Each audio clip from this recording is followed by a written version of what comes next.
जिनके भी बच्चों को ऐसा लग रहा है कि अभी नहीं हो सकता, तो there is still spot round जहाँ पे आप अपना होप्स टिका सकते हैं। One student get into an engineering college, what they should do? Prominent companies कौन कौन सी आती है आपके कॉलेज? एक है जो नॉर्मल कंपनीज आती है जिनका 20 लाख के बिलो पैकेज है, और एक ड्रीम कंपनीज रहती है। What are you pursuing? So currently I am in last year B ENTC PICT college. Okay. So as currently the semiconductor is booming and you had taken ENTC 3 years back. Yes. So do you think you made the right decision? Yes, मतलब measure of the बच्चे ENTC एक तो semiconductors में जाने का है, या like core companies या फिर सॉफ्टवेयर में। Basically my personal choice was preferring the college over the branch. मुझे लाइक सॉफ्टवेयर कंपनीज में ही इंटरेस्टेड है, but I got PICT, though it was ENTC branch, but it was PICT, so I preferred ENTC branch. So जैसे आपका branch ENTC है तो इसका syllabus क्या होता है? Okay, so ENTC पूरे 4 ईयर में हम तब्बल अराउंड 40 सब्जेक्ट्स सीखते हैं। ऑब्वियसली फर्स्ट ईयर का जो रहता है वो कॉमन सब्जेक्ट्स रहते हैं, फिर second third fourth year majorly customization होता है ENTC का, और उसमें इलेक्ट्रॉनिक्स के सब्जेक्ट्स रहते हैं, सिग्नल्स एंड सिस्टम रहता है। फिर उसके बाद डिजिटल जो आपके इलेक्ट्रॉनिक्स है उसमें रहता है। फिर उसके बाद हार्डवेयर का VLSI होता है, एम्बेडेड रहता है। और अगर आप ENTC में भी हो और आपको सॉफ्टवेयर में जाना है तो मेरा SPPU में आता है, so you have elective to choose like that. मतलब OP भी वो तो सिलेबस में ही रहता है, C भी सिलेबस में रहता है, CP भी सिलेबस में रहता है।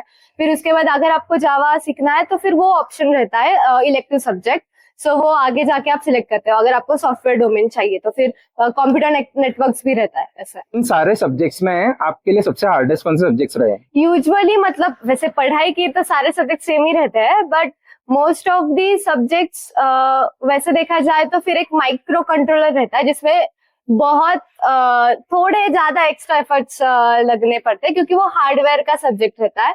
फिर उसके बाद VLSI रहता है, फिर उसके बाद बहुत सारे core branches ENTC core branches के सब्जेक्ट्स रहते हैं।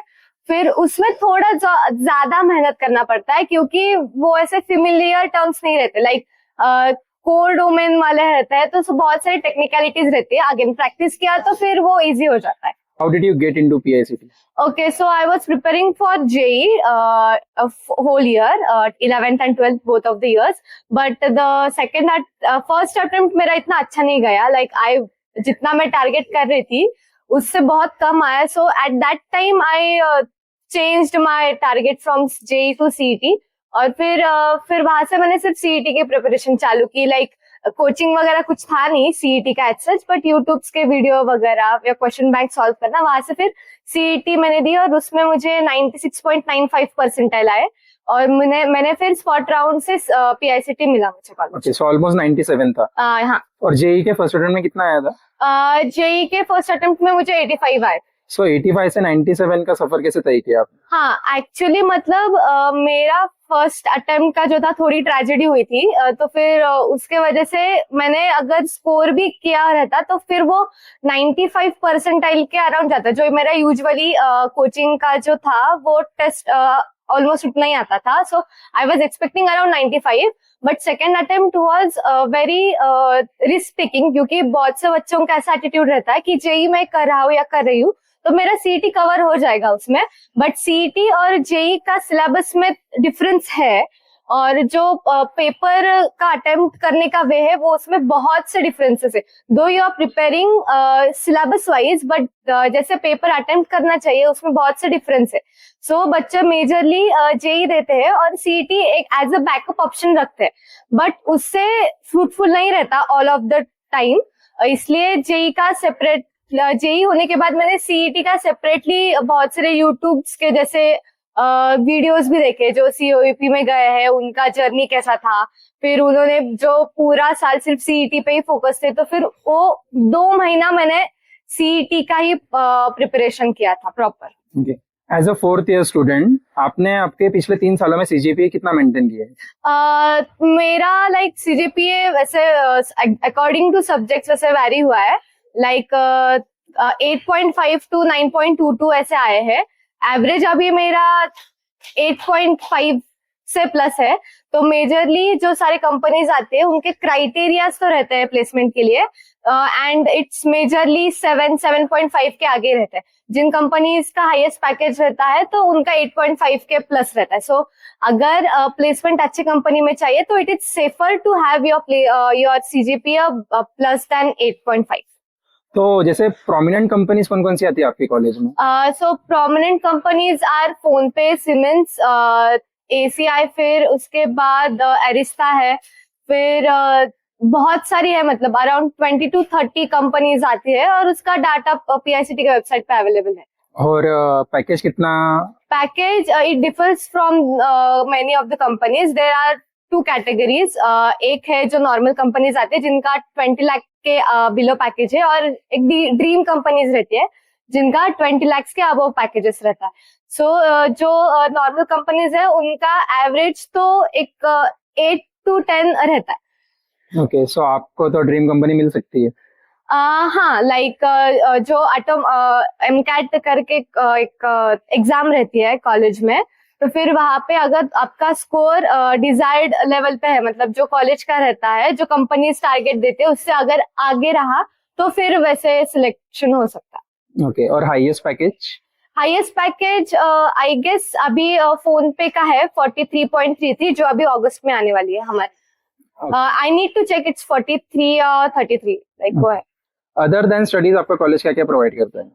Other than studies there are different clubs. मतलब अगर आपको डोमेन स्पेसिफिक जाना है, मतलब मेरा SPPU है, सो उसमें ओवरऑल करके सिलेबस रहता है, टेक का भी हो या CS IT भी रहा। अगर आपको कुछ डोमेन स्पेसिफिक रहना है, अगर आपको साइबर सिक्योरिटी में करना है तो साइबर सिक्योरिटी का क्लब है। फिर उसके बाद अगर आप रोबोटिक्स में इंटरेस्टेड है तो रोबोटिक्स का एक अलग सा क्लब है। फिर उसके बाद ACM करके है जो मेजरली कोडिंग बेस्ड वगैरह जो आप करना चाहते हैं वो रहता है। फिर उसके बाद बहुत सारे हैकाथॉन्स होते हैं, उसका नोटिफिकेशन हमें आता है ऐसे ऐसे हैकाथॉन्स हो रहा है। फिर ग्रुप्स बनाने पड़ते हैं, फिर उसके बाद हैकाथॉन्स में पार्टिसिपेट करता है, इसका इनिशिएटिव भी कॉलेज लेता है। फिर उसके बाद other than curricular we have extra curricular like pictorial है, फिर उसके बाद MUN है, एंड आर्ट सर्कल भी है। आप किस क्लब का पार्ट हो? मैं फर्स्ट ईयर में टेक क्लब का भी थी, और फिर उसके बाद फर्स्ट ईयर में टेक क्लब था और एक नॉन टेक था, आर्ट सर्कल। तो फिर फर्स्ट ईयर के बाद मैंने नॉन टेक की आर्ट सर्कल ही प्रेफर किया।